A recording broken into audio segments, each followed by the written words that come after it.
Bismillahirrahmanirrahim. Assalamualaikum. Perkenalkan, sebelumnya saya Amanda Zahra dengan NIM 2104005.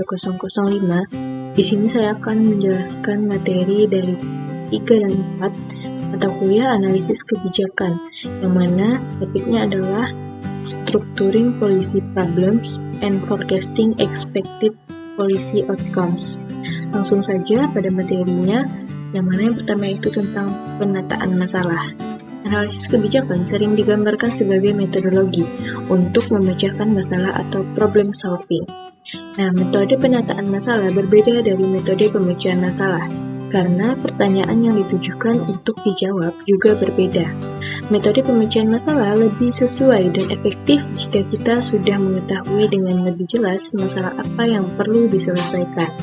Analisis kebijakan paling baik dilihat sebagai proses multilevel yang dinamis, di mana metode pemetaan masalah sangat penting untuk keberhasilan metode pemecahan masalah. Selanjutnya adalah difference atau perbedaan. Nah, yang pertama itu penginderaan masalah versus penataan masalah.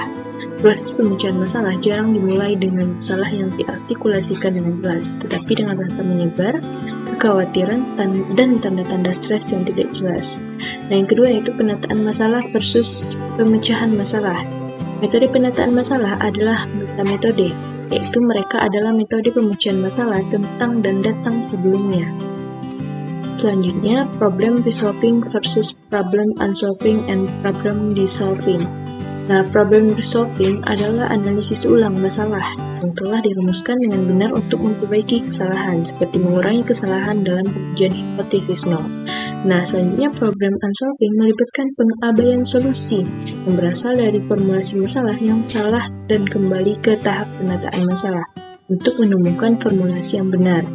Yang ketiga yaitu problem dissolving, adalah meninggalkan masalah yang diformulasikan dengan salah dan memulai kembali proses penataan masalah dari awal. Nah, karakteristik masalah diantaranya yaitu saling ketergantungan, subjektivitas, artifisialitas, dan ketidakstabilan. Nah, masalah kebijakan dapat dibagi di 3 kategori. Di antaranya yang pertama, masalah terukur dengan baik, memiliki elemen yang jelas dan dapat didefinisikan dengan tepat, seperti tujuan dan solusi yang tersedia. Nah, yang kedua yaitu masalah cukup terstruktur, berada di antara kategori tersebut dengan elemen jelas, tetapi masih menyisakan ruang untuk ambiguitas. Selanjutnya, masalah tidak terstruktur, elemen yang tidak jelas dan sulit untuk dirumuskan secara spesifik, seringkali membutuhkan pendekatan kreatif dan eksploratif untuk memecahkannya. Nah, selanjutnya itu pembahasan mengenai model kebijakan dan penataan masalah, yaitu model deskriptif digunakan untuk menjelaskan atau memprediksi penyebab dan dampak dari pilihan kebijakan.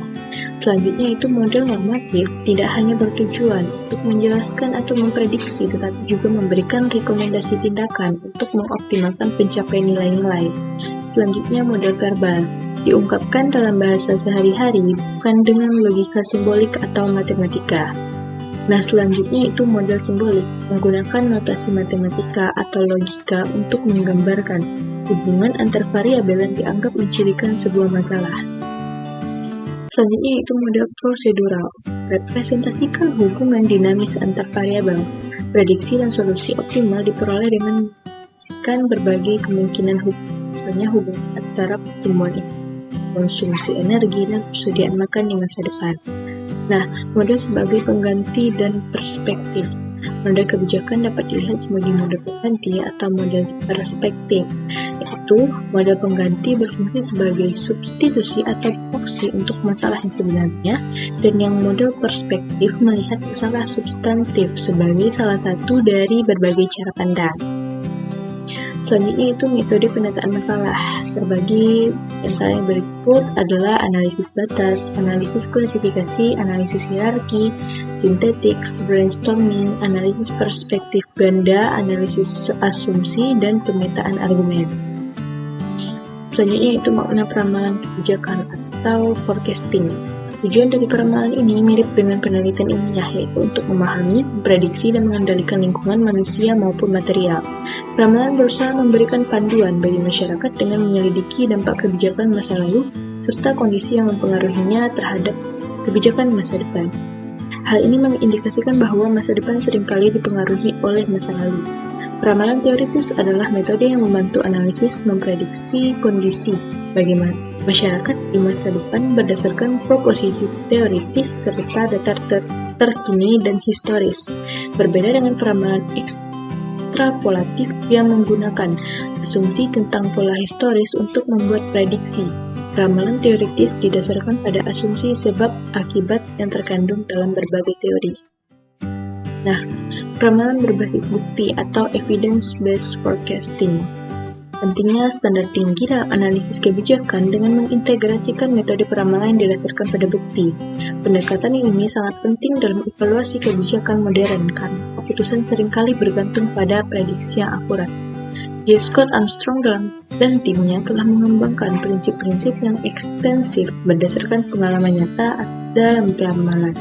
Nah, prinsip-prinsip tersebut mencakup perumusan masalah, pencarian informasi, pemilihan metode, evaluasi peramalan, dan aplikasi dalam kebijakan. Nah, sekian materi dari topik 3 dan 4 yang dapat saya sampaikan mengenai mata kuliah analisis kebijakan. Mohon maaf jika terdapat kesalahan. Saya ucapkan terima kasih. Wassalamualaikum warahmatullahi wabarakatuh.